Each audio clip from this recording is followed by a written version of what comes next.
Today I have a lot to get into. We need to get into people saying that RM's song has been leaked and what that is about. We also need to get into Min Hee Jin potentially leaking or believing to have something to do with RM's promotion and sabotaging it. We have legal action being taken. We also need to talk about BTS and chart manipulation claims and that actually being looked into right now. And then it talks of Min Hee Jin and the Shaman situation that everyone is talking about right now. So Dumplings, it's safe to decide, hit or not, make sure you're subscribed with the notification bell on. Make sure you join us fangirling on Patreon with some free content on Saturdays, so you can go over there and sub for free now, and let's go.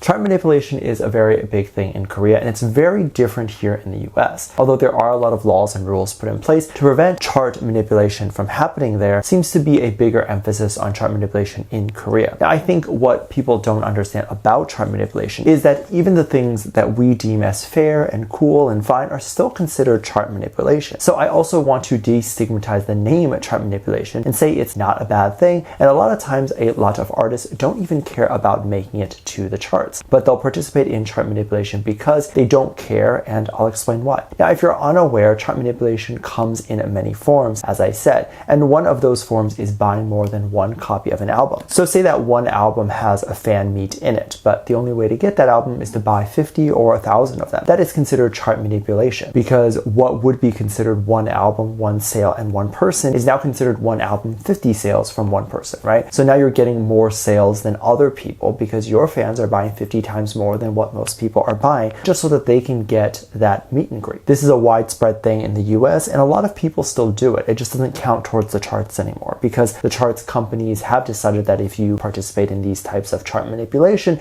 that you will not be ranked on the charts. For example, you may have someone like Madonna who has done this infamously in the past, where she will bundle her merch with an album. So a fan might buy an album, and then they might want to buy some t-shirts or whatever it is, and then they will basically bundle the album in for free with the t-shirts and that sort of stuff, so that the album then counts as an extra sale when people buy t-shirts. This in return allows the artist to rank higher on the charts than they normally would. However, they would make the same amount of money that they normally would, because people aren't actually buying more albums, if that makes sense. Now, you have what Taylor Swift does, where she then has 50 copies, and I exaggerate by saying 50, but she has several copies of her own album, and she just sells the exclusive rights to different stores. So for example, Target will sell a specific copy of that album that would maybe have like one free bonus track on it, and you can only get that at Target. And then other stores and other record stores that sell her album might have another free song in there that you can only get if you go to that specific store. And I don't know about how this ranks on charts, but of course this would also be considered chart manipulation as well, as fans might buy 12 different copies of an album just so that they can hear all 12 different bonus songs. Now, even if this is something that doesn't help an artist rank on the charts, this is still something that a lot of artists would participate in because they want to make money. So at the end of the day, chart and ranking isn't really even that important as making money, which is ultimately what the artists want to do. Now, of course, there are other claims of chart manipulation that fall under semi-illegal or very bad things. And this is when those claims need to be looked into, because it could actually potentially lead people to have to pay a fine or something like that. It's not just chart manipulation. There were claims that BTS also stole creative concepts and a bunch of other stuff. Now, HYBE is looking into this right now, and there have been some stories that have come out about what the results are and what the process is right now. I mean, these claims are pretty wild, to the point where people are saying that the members of BTS might even be in a cult, which I guess I can kind of understand where those accusations could come from, because the fandom can sometimes feel like a cult. But of course, the boys themselves are definitely not in one. The label alleges that there was a person who accused BTS of chart manipulation way back in 2015. And basically, this person was going to come out and expose all of the BTS's practices if they don't receive a certain amount of hush money. Now, it was alleged by this person with no proof that the label did participate in shady practices, and that person ended up making a post about some of it. However, then the person who was doing the blackmailing did go to jail, because I think it's illegal in Korea to blackmail someone, especially for money. Now, since that has passed, there have been some accusations of BTS stealing concepts from other people, and specifically a person who worked at a magazine made this allegation to say that. Now, I'm trying to stay neutral at this point, and I just want to say that a lot of times when someone gets really successful, there's people around them that tend to want a piece of the pie. And I'm not saying that this is necessarily what's happening here, but I do find it interesting when I see these accusations, because there have been a lot of accusations like over the years of really popular songs getting really popular, and then suddenly all these people come out of the woodworks like, you stole this song from me, when in reality the song sounds nothing like what they're saying it does. Now, the magazine editor who claimed plagiarism from BTS was saying that there was a wet concept that they put in their magazine that BTS ended up copying. And there are some people looking into this right now, so no decision needs to be made right now on whether we believe it's true or not. I don't believe it's true at all, but we can wait until we see what the final verdict is. A specific wet concept is not something that is original, and a lot of people have made those types of concepts before, so I don't know how this would be considered a copying. Now, some label fans might get upset when they see something like this, because now they're thinking, oh no, my favorite label is being attacked. But that is what happens when you get more and more successful. There are more and more people who are going to want a piece of the pie, and essentially they either want credit because credit is going to give them notoriety, or credit is going to give them a lot of money, or they just want their money from the project and how much that project made. Of course, that's all alleged. We don't know if that's true or not, and we'll see what happens with this and if there was even copying or anything like that, although I doubt it. What I did find really funny and interesting was a shaman situation that I thought was really hilarious. Now, if you're unaware, there is of course a big lawsuit or ongoing battle right now with the label HYBE and one of their subsidiaries, Adore, and their CEO Hee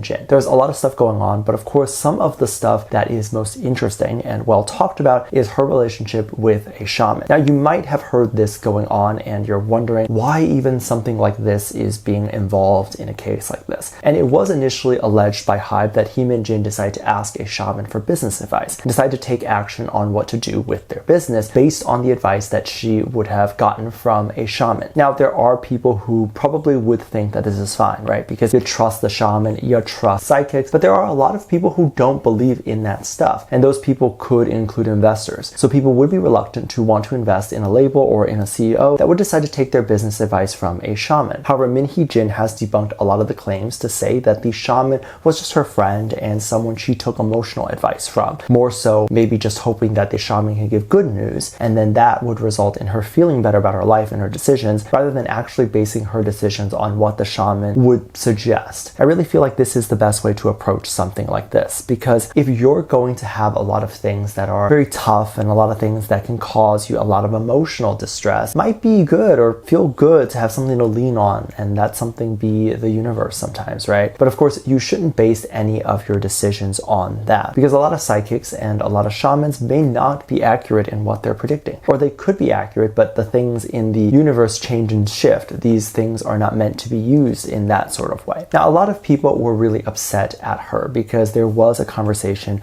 or something that was apparently leaked. I don't know if it was by the shaman or by the label, but apparently and allegedly Hee Jin asked the shaman if BTS would enlist, and also added that she would feel more comfortable with her odds of being successful if BTS did enlist in the military. Yeah, I don't know how true this is unless it came directly from her. However, I do think that it would be odd to say that BTS would be the reason why her success would be less, because the two artists, i.e. NewJeans and BTS, don't ever relate or correlate together. If anything, having the BTS members active and being able to collaborate with NewJeans would probably ensure their success. Now, some people online have gotten really upset to say that Hee Jin is the reason why BTS is enlisted, and they curse her and hope that karma comes to her. I cannot tell you how ridiculous this statement is. Like, it makes me a little upset that our world has come to this point where people are actually saying that, because that's like if I were to say something and then you believe that what I said just automatically is going to happen. Like, there are a lot of people in the world, and I'm not saying this specific shaman, but there are a lot of people in the world that will just pretend to be psychic and they don't actually have psychic powers. So to just blindly believe that what someone is saying is going to happen is very odd to me. Also, Min Hee Jin did mention that this wasn't like a shaman that she hired outside or one of the best well-known shamans in the world. This was just a shaman that was her friend. So again, not to discredit her, but we don't know how accurate this friend is, or we really don't even know who this friend is and how much stuff she has ever done right in her life. Do you understand what I'm saying? I'm not trying to come for her. I don't really know her, and that's what I'm trying to emphasize here. But to curse someone or to even say that you wish bad things would happen to someone based on claims that were just said as words is very silly to me. And if anything, you'll be getting karma, not Min Hee Jin, because that is an awful thing to wish onto someone for just giving their opinion. Now, amidst all this legal action and all this stuff coming out, I'm very curious as to why all this is coming out very publicly and why this is not hidden, at least until the case is over. But I suppose suppose that's what they're doing. There seems to be a legal action within this legal action, as the label has released a statement talking about the legal action that they are taking against people that are defaming them. I want to specify that these statements come out quarterly, regardless of whether they're actually taking legal action on someone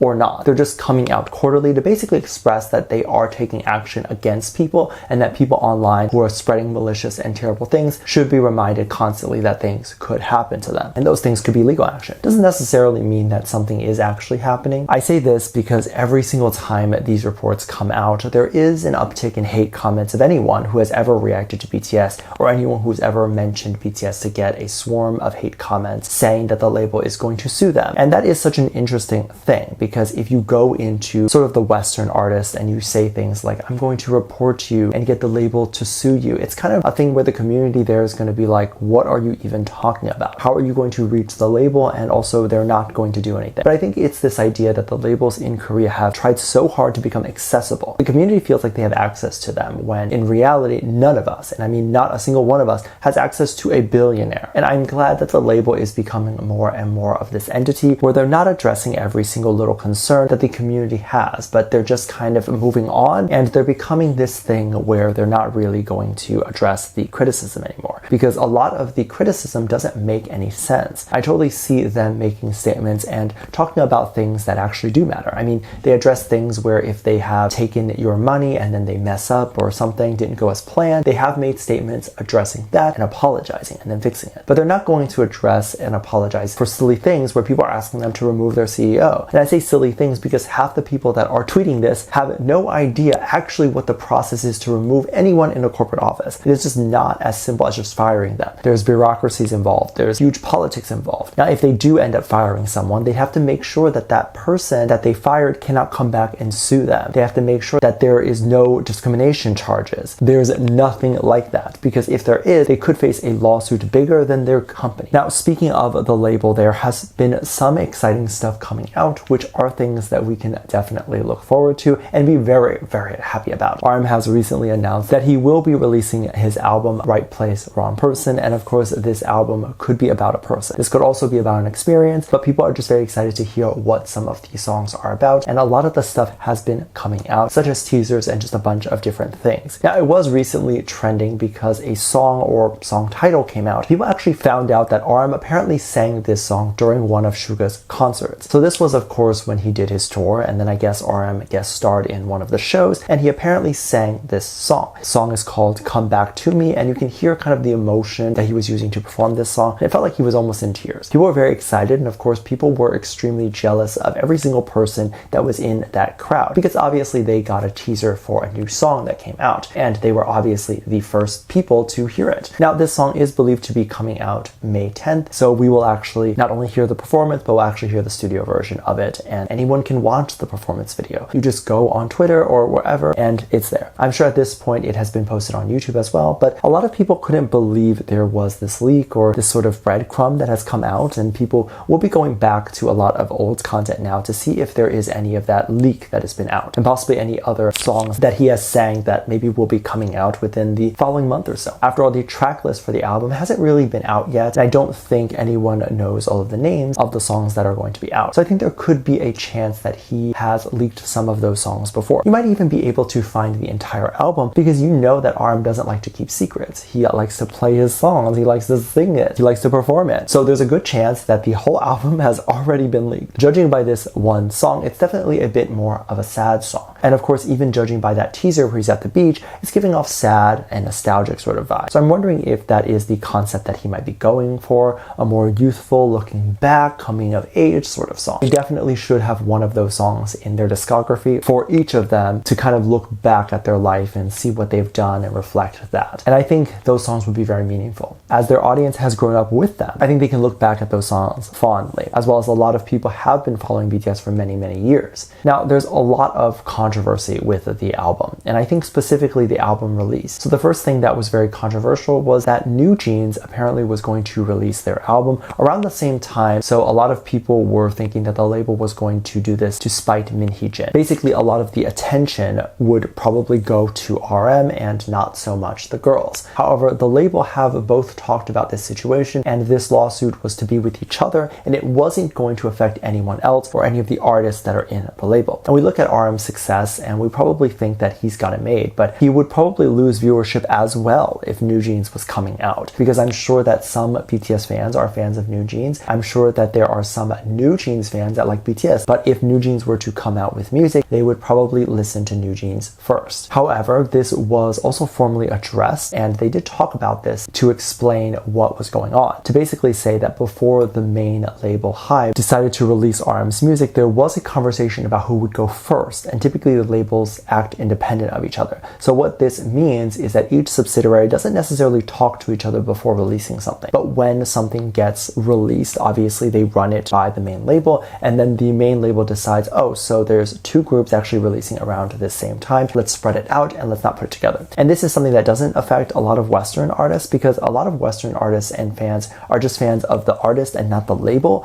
whereas a lot of label stands in Korea like everyone in the label, so they can't end up buying all the albums or stream every single artist around the same time. Plus, a lot of them don't have this much money to buy RM's music and then New Jeans music back to back or on the same day. Apparently, what happened is they did run it by each other, and they decided that it wasn't going to be a problem and that they would release, I think, RM's music first and then New Jeans will come out after. I think a lot of people think because of this, and then also because of the Shaman situation, that Min Hee Jin was attempting to sabotage RM right from the beginning. However, I don't know if that's necessarily true. I don't think that there is any sabotaging going on. I think that even the conversation that she may or may not have had with the Shaman, allegedly that was just a conversation that she may have made as a joke, and she maybe didn't even really think about the military situation. The only thing that I could think of that maybe would have impacted her success would be if BTS was active and a lot of the resources that the label had were going towards them. And that's why. However, BTS members were bound to take a break at one point, and they were bound to enlist at one point anyway. So that doesn't ever mean that she was attempting to sabotage the members. She can't physically control the members, and she can't make the members do anything. Those were all done on their own merit, and it's not good or healthy or really even logical to blame an outside source for their actions that they made on their own, which by the way are not bad actions.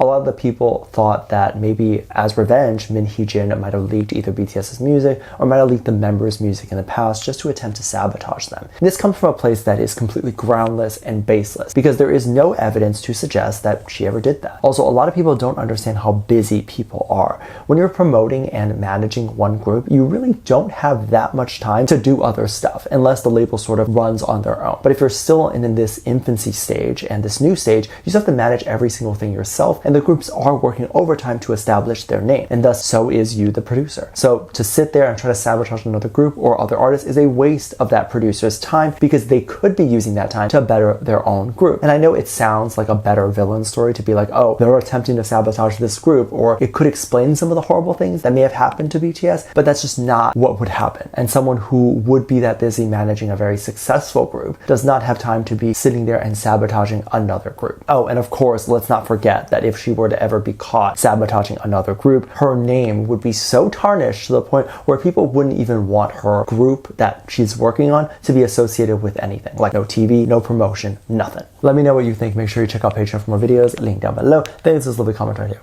Love you. Bye.